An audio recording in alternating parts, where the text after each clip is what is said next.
બોલ હવે. એક હતી બકડી, એને હતા બે બચ્ચા.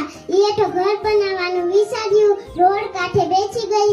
શેરડીના ગાડાવાળો આવ્યો. ઈ કે બકડી બકડી રસ્તામાં લે ઉઠ ઉઠ. ઈ કે બકડી કોને કહેશો? બકડી તારી માં અને બકડી તારી બેન. એ કીધું કશે ભૂલ થઈ ગઈ. તમે રસ્તે ઉતરશો ને તો હું તમને એક શેરડીનું ગાડું આપીશ. એ તો આપ્યું.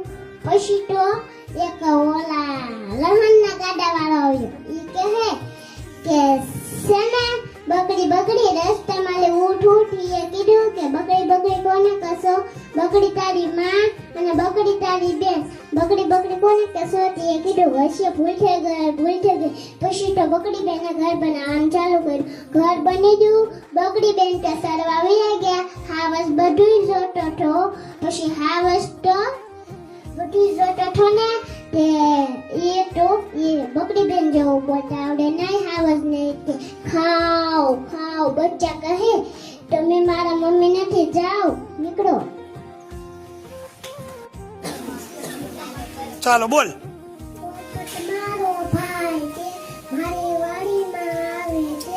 જમરૂ કા મરચું કા ઘટઘટ પાણી પીતો જાય.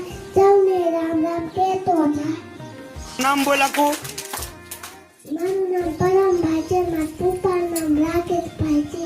હું બાર વાટિકામાં ભણું છું.